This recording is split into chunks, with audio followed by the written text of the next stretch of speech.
paano yung mga tornilyo, yung mga salamin, paano niya linisin, pakintabi. So, naalala niya. Mabait naman yung asawa niya, kaya lang, iniisip niya, baka sumama ang loob. Hindi man siya masigawan, o hindi man siya mapagalitan, maaaring sumama yung loob niya. Sumama yung loob ng asawa niya. So, nung dumating po yung pulis, sabi ng pulis, asan yung lisensya mo? Saka yung registration. Sabi ng officer, sayang yung kotse, napakaganda. Sabi ng officer. So, pumunta po siya dun sa apartment, kinuha niya yung registration ng sasakyan. Pagkakuha niya ng registration, meron po siyang nakitang plastic package na nandoon yung papel. At nasurpresa siya sapagkat doon po sa itaas ng document ng registration, meron pong envelope na nakalagay yung kanyang pangalan doon. Binuksan po niya doon at merong nakasulat. Ang sabi ng sulat, Dear Beth po yung pangalan. Dear Beth, if you are reading this, you have probably been in an accident. Don't worry. I pray that you are all right. And just remember, it's you that I love. Jim. So sabi po ng Panginoon, regardless of how many mistakes and times you have failed, it's you that I love. So ang Panginoon po, gano'n din sa atin. Kung gaano man karami tayo na nagkukulang at nagkakasala sa Panginoon, sinasabi ng Panginoon, I love. So Romans 5:8, sabi po, God demonstrates His own love for us in this, while we were still sinners, Christ died for us. Ito po ang panalangin ni Pablo sa bawat isa sa atin. Katulad ng panalangin niya sa mga taga-Philippians. That your love would overflow in your lives. Ang pangalawa pong panalangin ni Pablo is that we would grow in knowledge and understanding. Okay. Grow in knowledge and understanding. As Christians, we are not to be satisfied to remain as baby Christians. We are to keep growing in knowledge and understanding of the things of God. Huh? Hindi po sapat na tayo tumanggap lang sa Panginoon. Nais po ng Panginoon na tayo ay lumago sa kaalaman at sa biyaya ng ating Panginoon Jesucristo. Yung mga lumago tayo sa mga kaalaman patungkol sa Diyos.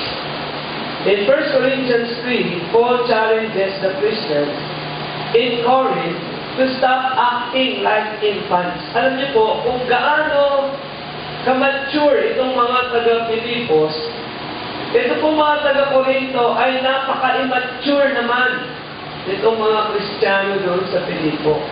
Lagi po silang nag-aaway. Hindi po sila magkasundo sa mga bagay. Kaya ang sabi ni Pablo sa kanila, do not be acting like infants. Para kayong mga bata, matatanda na kayo. Sabi niya, that they have been growing long enough. It was time to stand up and walk and run as strong Christians. So ito din po ang encouragement ni Pablo sa atin. No? Maaring hanggang ngayon gumagapang ka pa sa iyong buhay spiritual. No? Hindi ka na makalakad. Ang hina-hina mo. Nandulupay-pay ka. Sabi ng Panginoon, Tumayo ka na, bumangon ka na, huwag ka nang gumakap. Lumakad ka na, nakalakas ka na. Alam niyo po, ang mga sanggol, meron pong mga katangian yan na pare-pareho. Ito po mga katangian ng mga sanggol. Tingnan natin kung yung mga katangian na nasa atin. Number 1 is, they cannot feed themselves. So yung kapit-bahay namin, sinusubukan tayo ng laki-laki na. Hindi siguro na-develop yung mga buto niya sa kamay. So pagka kakain siya on her own, hindi makarating yung pagkain sa bibig na uhulog. So ganyan po ang mga infant. They sleep most of the time. Laging natutulog yan. Ayan, ewan ko kung kaya natutulog. They make a lot of noise to get attention. Maingay sila.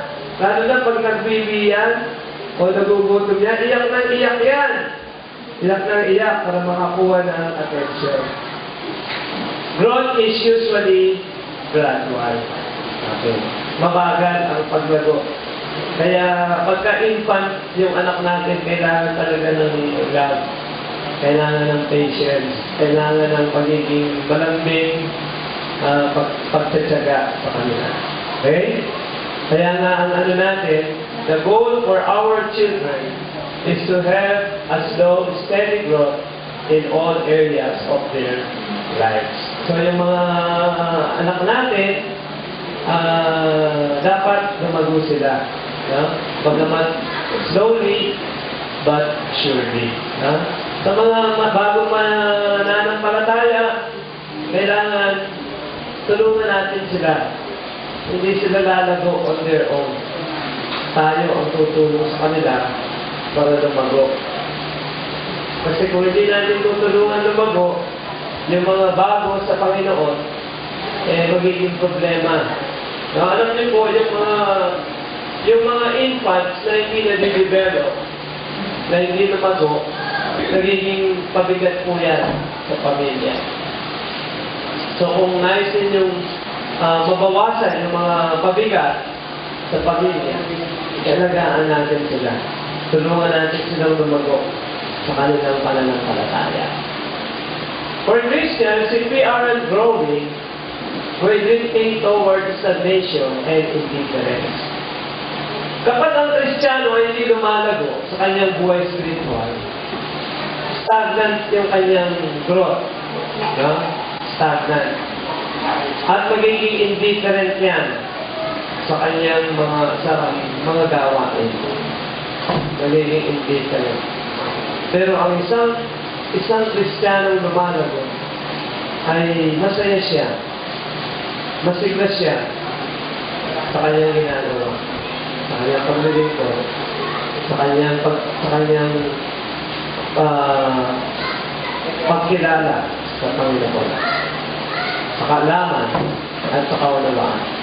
Our mandate is to grow in the knowledge and understanding. It's not just head knowledge, but applying in practical ways what we have learned and know to our daily lives.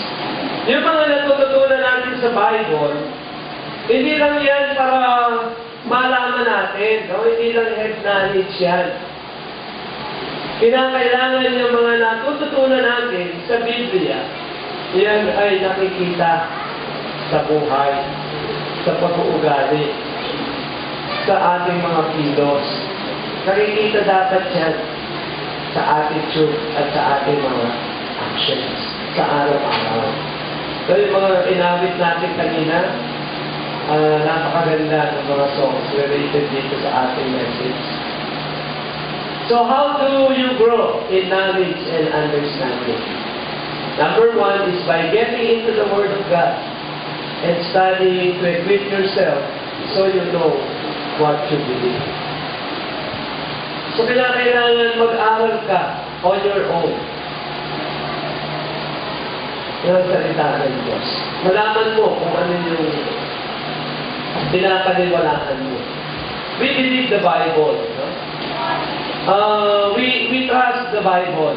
Pero kung hindi natin binabasa, hindi natin malalaman kung ano yung mga paniniwala natin. So, madali tayong madaya ng ibang mga nangangaral ng Biblia. Hindi po lahat ng mga ngaral ng Biblia ay totoong mga ngaral. Meron pong mga ngaral ng Biblia na yung Biblia ay pinapangaral nila ay pinapaluktot. Pinapaluktot po para ito ay umayon sa kanilang paniniwala. So, kailangan tayo po ay mag-aral, magbasa ng salita ng Diyos para malaman natin kung ano yung paniniwala natin. Pangalawa, by getting involved in a small group and also go through a discipleship study. So, meron tayong Sunday school, meron tayong mga Bible studies, small Bible studies, discipleship group. Kinakailangan po natin makasama sa mga ganyang pag-aaral. No? Yung, bukod sa personal mong pag-aaral, dapat meron ka rin sinasamahan na grupo na nag-aaral ng Biblia. Para yung mga bagay na hindi mo maintindihan at meron kang katanungan, malalaman mo sa pamamagitan ng grupo na yon na kasama mong nag-aaral. So, kailangan umattend ka ng discipleship training.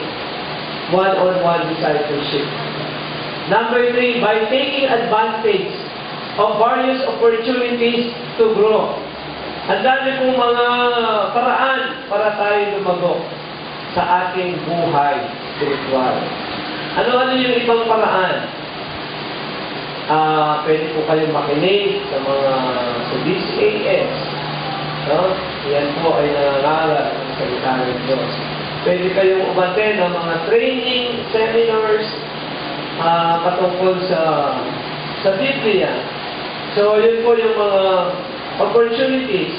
Pwede gamitin mo yung talento mo, yung kakayahan mo para lumago ka sa Panginoon. Napakarami pong paraan. At ito po ang pinakalayunin kung bakit dapat tayong lumago. No? Yun pong number 4. The purpose of learning and growing in the Christian faith is found in Ephesians 4:14 to 15. Ito po yun. Then we will no longer be infants, tossed back and forth by the waves, and blown here and there by every wind of teaching, and by the cunning and craftiness of people in their deceitful scheming. Instead, speaking the truth in love, we will in all things grow up into Him who is the head, that is Christ. Yan. So yun po ang layunin ng spiritual maturity. Para tayo po ay hindi madala ng mga maling aral o maling turo. Hindi po tayo madaya ng mga magagaling magsalita para nang madala tayo sa kanilang aral. Hindi po tayo parang papel na tinatangay ng hangin kung saan o hindi tayo mamumuhay sa mundo nito na tinatangay ng sistema ng mundo nito. Ayan. So, dito po para tayo maging sanggana sa ating Panginoon sa Kristo. And then yung po pangatlo, this is the last. Live a life of holiness. So, hindi lang po tayo